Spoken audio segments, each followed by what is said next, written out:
Thinking Aloud. Conversations on the leading edge of knowledge and discovery with psychologist Jeffrey Mishlove.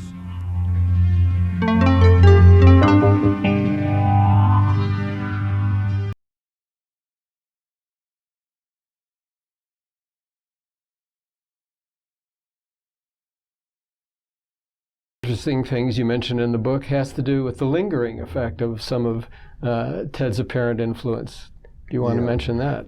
Yes, because parapsychologists, particularly Graham Watkins, doing healing studies with mice, observed that once a talented PK subject attempted to influence the mice in a particular location, the effects seemed to linger long after. And I thought that effect was occurring in an example where Ted Owens had a friend at the Chesapeake Bay, where there are many naval installations. There was a radar installation, and he knew the radar operator, and he got let in late at night, unofficially, and he said, "Let me see what I can do with this radar." And there were many, you know how a radar screen goes, and he began creating all kinds of mysterious blips on the radar screen. The radar operator, a fellow named Richardson, signed an affidavit saying, yes, Ted Owens came and he said he could influence the radar, and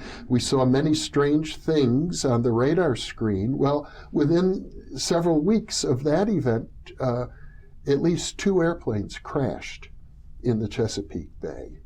And there's more to the story, because at that time, back in the 1970s, Owens was working with a famous science fiction and science writer named Otto Binder, actually the man who created the Shazam comic strip.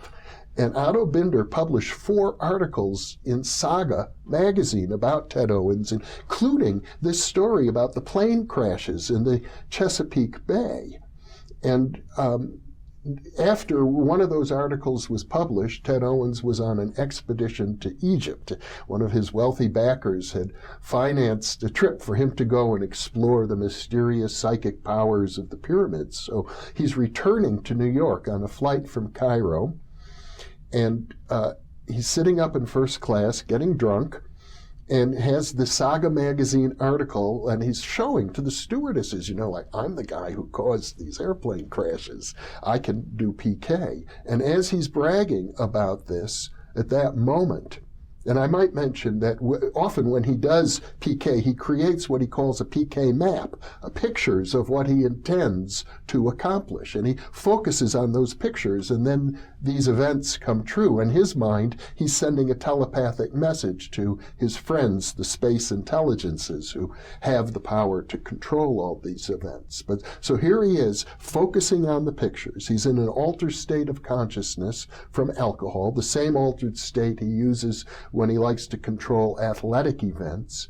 And as his plane is coming into what was then called the Idlewild Airport in New York, the plane right ahead of his was struck by lightning and crashed. It was, at that time, the largest crash in the United States.